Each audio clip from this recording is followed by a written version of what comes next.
Rain pelted the cracked sidewalks of East Hamilton, a once thriving city now divided by invisible lines of race, power, and fear. On the corner of 5th and Dawson, a black man stood beneath a flickering street lamp, dressed in a damp charcoal suit, his breath visible in the cold air. His name was Malik Dawson, and in less than 12 hours, he was scheduled to address the city as its newly elected mayor, the first black mayor in its 150-year history. But right now, none of that mattered. The cruiser rolled up slow. The headlights cut through the rain like interrogating eyes. 2 officers stepped out, white, young, nervous. One finger hovered near the trigger guard. The other's hand gripped the baton like a promise. "You got ID?" the taller one barked, already stepping closer. "I don't need ID to stand on a public street," Malik replied calmly, meeting their eyes. "I'm waiting for my driver." "Loitering's still illegal in this part of town," the second officer sneered. "Let's see some hands." The next 60 seconds exploded into chaos. Malik raised his hands, but one officer grabbed him anyway, forcing him against the wall. The other reached for cuffs. Malik didn't resist. He couldn't afford to. Cameras were everywhere, but so were enemies. Because this wasn't just a misunderstanding. This was a setup. Hours earlier, Malik had received an anonymous tip. There was a plot inside the city's own police department. Someone wanted to ruin his inauguration. A smear campaign wouldn't be enough. They wanted to catch him in something, anything, a scandal, an arrest, a mugshot to broadcast before the morning news cycle. But they didn't count on him being ready. A silent alarm in his watch buzzed, activating a GPS beacon and alerting his security detail. 2 unmarked SUVs were already speeding toward his location. And in the distance, a drone Malik had deployed earlier hovered in silence, recording everything. Just as the cuffs clicked, the night was pierced by shouts. "Step away from him. That's the mayor." Chaos, confusion, guns raised, order screamed. The 2 officers froze as armed plainclothes agents rushed in, badges out, weapons drawn. Not for Malik, but for them. Malik stood still, his breath steady now. "You just assaulted the highest elected official in this city," he said coldly. On camera, but the battle was only beginning. Within hours, the footage would go viral. Protests would erupt. The police commissioner would deny involvement. But Malik had been investigating internal corruption for months. And now he had leverage. Names, documents, proof. Someone inside City Hall had ordered this takedown. And Malik Dawson, former community activist turned politician, wasn't just going to survive this scandal. He was going to burn the whole rotten system down from the inside. Now, he had a mission. Now he had nothing to lose. And now the city would finally learn what kind of man they had elected. By morning, the city was in upheaval. News channels played the footage on repeat. 2 officers aggressively detaining the new mayor hours before his inauguration. Social media exploded. Hashtags like hashtag Mayor Malik and hashtag Justice in Hamilton trended worldwide. Malik's composed voice in the video, "You just assaulted the highest elected official in this city," became a rallying cry. But in the shadows of City Hall, others were panicking. One of them was Deputy Commissioner Harold Voss, a relic of the old guard. He'd ruled the city's police force like a private army, shielding dirty cops and pocketing deals with corrupt developers. Malik's election had been his worst nightmare. And now, Voss realized Malik wasn't just a politician with a speech. He was a threat with evidence. Malik had files, names, dates, wire transfers, and Voss had no idea how much the mayor knew or how far he was willing to go. After the incident, Malik was offered the chance to postpone his inauguration. He refused. He stood on the courthouse steps, still bruised, flanked by his mother, his former cellmates, local clergy, and a growing movement of believers. "My name is Malik Dawson," he said into the mic, voice steady, "and I am not afraid of the truth. I was elected to clean this city up. That starts today." But that afternoon, someone tried to kill him. His armored SUV was T-boned by a garbage truck in a suspiciously timed accident. His driver was killed instantly. Malik escaped with a fractured rib and a fire in his chest that wouldn't go out. This wasn't politics anymore. This was war. So Malik turned to an unlikely ally, Jada Wynn, a former street hacker turned cybersecurity expert who once broke into the city's surveillance grid for fun. Now she was his secret weapon. Together, they uncovered the Purity Directive, an off-the-books task force funded by shell companies and fronted by high-ranking officers, including Voss.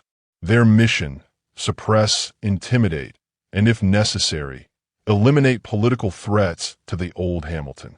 There were files, hidden servers, black sites, and worse. Malik discovered that his own campaign manager, trusted friend Julian Redd, was a mole, feeding Voss information from day one. The final act of Malik's journey begins with a leak. Jada releases every document to the public via a live stream hosted from an underground server. She splices it with footage from Malik's arrest, the attempted assassination, and testimonies from ex-cops and whistleblowers. The city erupts, not into chaos, but clarity. For the first time, everyone sees the truth. But Voss won't go down quietly. He unleashes the Purity Directive in full, turning parts of the police force into a paramilitary unit tasked with seizing control of key buildings, starting with City Hall. Malik arms himself, not with weapons, but with truth, grit, and people. Neighborhoods rise up. Firefighters block streets. Teachers chain themselves to precinct gates. Tech-savvy teens jam police radios with protest songs. Even a few brave officers flip sides. In a final showdown inside City Hall, Malik confronts Voss. No security, just words and a flash drive full of evidence. "You built this system to protect men like you," Malik says, facing him across the dimly lit office. "But I'm not here to burn it all down. I'm here to rebuild it." Sirens wail outside. Voss tries to shoot him, but Malik is faster, not with a gun, but with the push of a button. And suddenly, Voss's confession, recorded live, is broadcast across every screen in the city. He's finished. A year later, Hamilton is a different place. The police force is under new leadership. The city has launched community-led oversight programs. Malik walks the streets freely, not as a symbol, but as a servant. And though threats remain, he knows one truth: power only survives when people stay silent. But Malik? He'll never be quiet again. Just when the city starts to settle, Malik being hailed as a hero, reforms rolling out, something goes horribly wrong. A bomb goes off in a community center during a youth outreach event hosted by Malik himself. The explosion levels half the building. Dozens are injured. One teen dies. Malik survives, but barely. He's pulled from the rubble, coughing blood, his suit scorched, eardrums blown. It's the worst attack since the civil unrest a decade ago. And it wasn't random. Plot twist: the real mastermind. While the media blames rogue extremists, Jada decrypts security footage from a nearby ATM cam, and what they find stuns them. Julian Redd is alive. The campaign manager Malik thought was arrested and disgraced. He never went to prison. He vanished with Voss's help. And now he's back, with a private militia, offshore accounts, and a radical plan to plunge Hamilton into chaos and seize control as a savior from the ashes. He calls it Operation Clean Slate.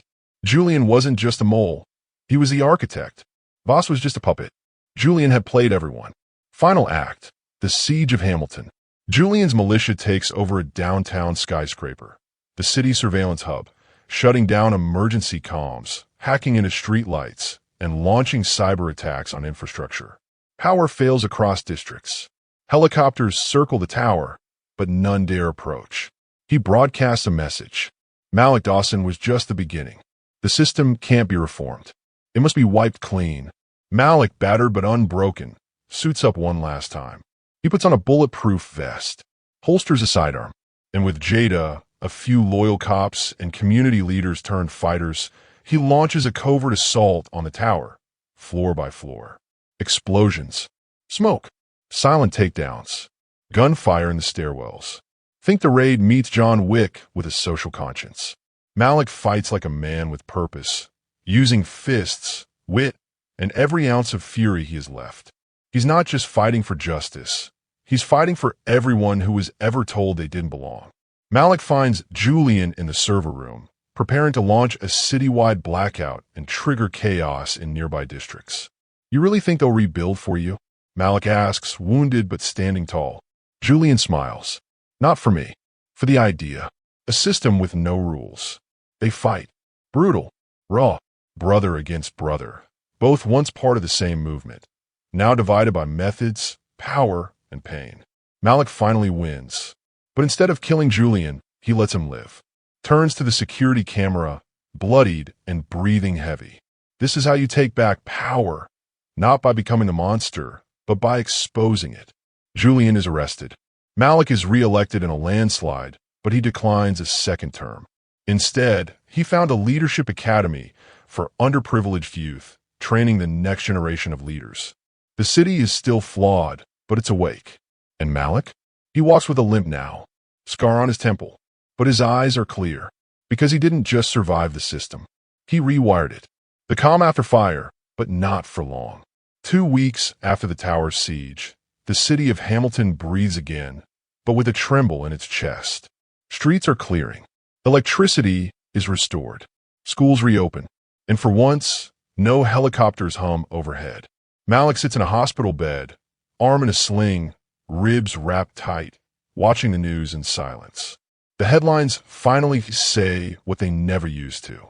Mayor who took down corrupt police force, militia mastermind, hailed as a national hero. Julian Red faces federal charges. Possibility of life without parole. But Malik isn't celebrating. He sees the shadows beneath the headlines. The warnings behind the applause. Because he knows something the public doesn't. Julian wasn't working alone. Behind the curtain, the Ghost Network. Jada returns with classified files intercepted from one of Julian's encrypted servers. Inside, evidence of a larger syndicate, a network of corporate and government figures funding operations like Julian's in cities across the country. Blackmail, assassinations, voter suppression, economic sabotage, and at the center of it all, an anonymous financier known only by the codename, Orion. Julian was just a pawn, a smart, angry, ambitious pawn, but someone else had provided the resources, the tech, the immunity. Malik realizes the truth. We didn't kill the snake. We just cut off a tail. The head's still out there. A new thread emerges. That night, Malik receives a package delivered with no return address. Inside, a single chess piece, a black king smashed at the base, and a flash drive. He plays the file. A distorted voice echoes from the speakers, masked and calm. Every system resists evolution. You may have won a battle, Malik, but we control the board. A map of the U.S. lights up on screen. Red dots flare across major cities: Atlanta, Detroit, New Orleans, Chicago, L.A., New York. One by one, the dots blink black. Then Hamilton, the final scene. Malik walks through his old neighborhood, healed but haunted. Kids run by on bikes. Old heads nod at him with respect. But he knows the peace is only temporary. Jada meets him on the corner. She hands him a tablet showing another transmission. Orion's group is active again. Are you sure you want to keep going? She asks. Malik stares down the street where he grew up, past the broken windows, the rebuilt community center, the mural painted of him and the kids. He nods once, slow but certain. We fight smarter now. We go global. No more waiting for attacks. We take the battle to them. Camera pulls back as Malik and Jada walk off together. City lights behind them. Storm clouds on the horizon. See you in the next video.